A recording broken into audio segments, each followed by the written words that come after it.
गठबंधन में जाने की नीतीश ने दी धमकी तो मोदी शाह घुटनों पर आ गए। जी हां दोस्तों, बिहार में बीजेपी नीतीश के घुटनों पर आ गई है।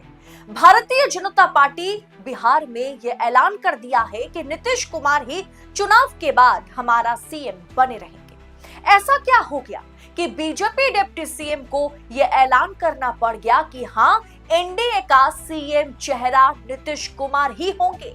दोस्तों, पहले आपको बता देती हूं कि बीजेपी डिप्टी सीएम सम्राट चौधरी ने क्या कहा, फिर बताएंगे कि नीतीश ने क्या दांव चला कि मोदी शाह को सीएम चेहरे के तौर पर नीतीश के नाम का ऐलान करना पड़ गया। तो नमस्कार, मेरा नाम अदिति है और मेरे YouTube मंच पर आप सभी का स्वागत है। बिहार के उप मुख्यमंत्री और भाजपा नेता सम्राट चौधरी ने हाल ही में एनडीए के मुख्यमंत्री पद के उम्मीदवार के रूप में अटकलों को खारिज कर दिया। कहा यह लगातार जा रहा था कि हमने भी कई मर्तबा अलग अलग चैनल में ये बात सामने रखी है कि नीतीश कुमार चेहरा नहीं होंगे, नीतीश कुमार को सीएम नहीं बनाया जाएगा, बल्कि भारतीय जनता पार्टी अपनी ही पार्टी से किसी को सीएम के तौर पर सामने लेकर आएगी, लेकिन चुनावी नतीजे आने के बाद। साथ में सम्राट चौधरी ने यह भी पुष्टि की है कि नीतीश कुमार इस साल अक्टूबर नवंबर में होने वाले आगामी विधानसभा चुनावों के बाद भी गठबंधन का चेहरा सीएम चेहरा बने रहेंगे। बिहार विधानमंडल के बजट सत्र में भाग लेने से पहले पत्रकारों से बात करते हुए सम्राट चौधरी ने यह स्पष्ट किया कि नीतीश कुमार के नेतृत्व को लेकर के जो भ्रम फैलाई जा रही है, जो अफवाहें फैलाई जा रही है, जो गलत खबरें फैलाई जा रही है, सब के सब मतलब सभी खबरें जो है फेक है, झूठी खबर है। उन्होंने कहा कि एनडीए के मुख्यमंत्री पद का चेहरा नीतीश कुमार है और विधानसभा चुनावों के बाद भी नीतीश कुमार ही बने रहेंगे।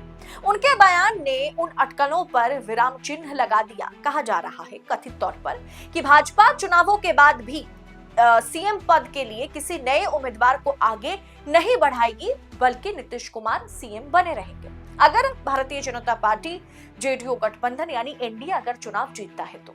सम्राट चौधरी ने कहा कि भाजपा नीतीश कुमार के साथ सहज है, कंफर्टेबल है, 1996 से एनडीए का नेतृत्व कर रहे हैं। उन्होंने कहा इसीलिए नीतीश कल भी नेता थे, आज भी हैं और कल भी रहेंगे। नीतीश कुमार के बेटे निशांत कुमार द्वारा अपने पिता को लगातार आगामी विधानसभा चुनाव के लिए एनडीए के मुख्यमंत्री पद के उम्मीदवार के रूप में आधिकारिक रूप से घोषित करने की मांग काफी समय से निशांत कुमार, जो कि नीतीश कुमार के बेटे हुए, वो करते आ रहे हैं। जिसके बाद अब ये खबर सम्राट चौधरी की ओर से सामने आई कि जी हाँ, हम नीतीश कुमार को ही सीएम के तौर पर देख रहे हैं और चुनाव के बाद भी देखेंगे। निशांत कुमार के सक्रिय राजनीति में आने को लेकर के भी अटकलें लगाई जा रही थी, जिसे लेकर के जब सम्राट चौधरी से सवाल पूछा गया तो उन्होंने साफ तौर पर कहा कि ये जेडीयू का अंदरूनी मामला है, नीतीश जी का निजी मामला है, उन्हें जो सही लगेगा, जो भी उनको लगेगा वो फैसला करेंगे। बीजेपी गठबंधन सहयोगी के तौर पर, गठबंधन के तौर पर हर मोर्चे पर नीतीश कुमार का साथ देगी। दरअसल नीतीश कुमार अभी मोदी शाह को डराने की कंडीशन में नहीं है दोस्तों, अगर अंदर खाने की बात की जाए। सम्राट चौधरी ने क्या कहा ये तो एक तरफ है, दूसरी तरफ जो पिक्चर क्लियर है वो ये है कि किसी भी सूरत पे भारतीय जनता पार्टी और जेडीयू के बीच, खासकर नीतीश कुमार के बीच कंडीशन सही नहीं है और नीतीश कुमार के पास वो क्षमता नहीं है कि वो मोदी शाह को डराए, धमकाए। नीतीश कुमार एनडीए छोड़ने की धमकी अंदर ही अंदर दे रहे हैं, इसमें कोई दो राय नहीं। वो आए दिन एनडीए को ये दिखाने की कोशिश में लगे रहते हैं कि हम इंडिया में या महागठबंधन में शामिल हो जाएंगे, लेकिन उससे बीजेपी को दोस्तों कोई फर्क नहीं पड़ता।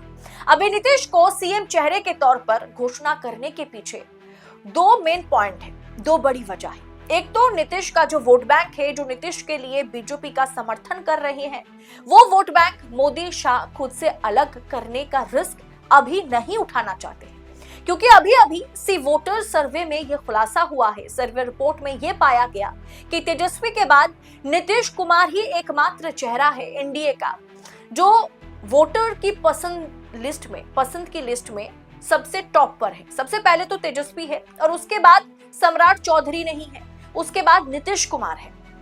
अब बीजेपी के लिए यूपी बिहार जैसे राज्य में पहली बार चुनाव जीतने के बाद विधायक बने किसी को सीएम बनाना आसान नहीं है।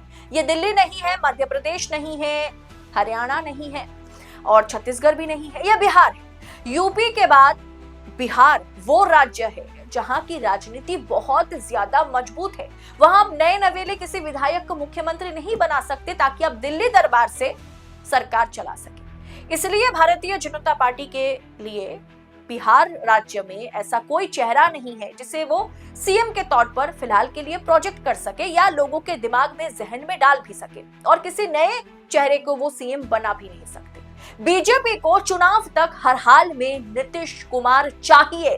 नीतीश के सांसदों के बिना भी मोदी की सरकार बनी रहेगी केंद्र में, इसमें कोई दो राय नहीं है, क्योंकि नीतीश के ज्यादातर सांसद वो अमित शाह के संपर्क में है, नीतीश के संपर्क में नहीं।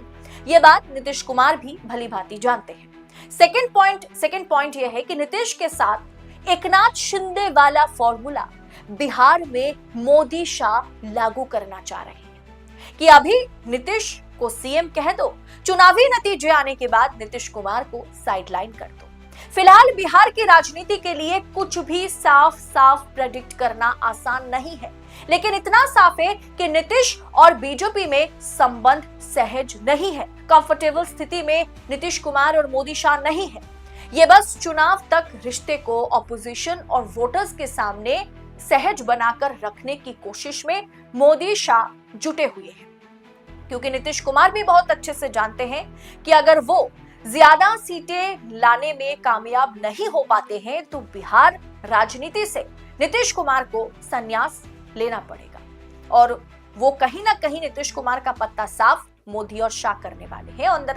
अंदर ही अंदर इसकी पूरी तैयारी में बीजेपी जुटी हुई है, लेकिन फिलहाल वोट बैंक का जो समीकरण है उसे भी बीजेपी कहीं ना कहीं खराब करना चाहती नहीं है। अब आगे आगे देखिए होता है क्या। लेकिन सम्राट चौधरी के ऐलान से इतना तो साफ है कि महाराष्ट्र में जो हश्र एकनाथ शिंदे का हुआ, उसी तरीके से धोखा करने की मूड में बीजेपी नीतीश कुमार के साथ है।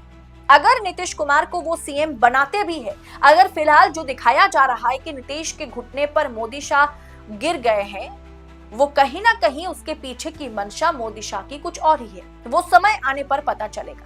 फिलहाल इस पूरे विषय पर, इस राजनीतिक विश्लेषण पर आपकी राय क्या है? कमेंट कर अपनी राय हमारे साथ साझा जरूर करें, और ऐसी तमाम खबरों को लगातार पाने के लिए मेरे YouTube मंच को सब्सक्राइब कीजिएगा।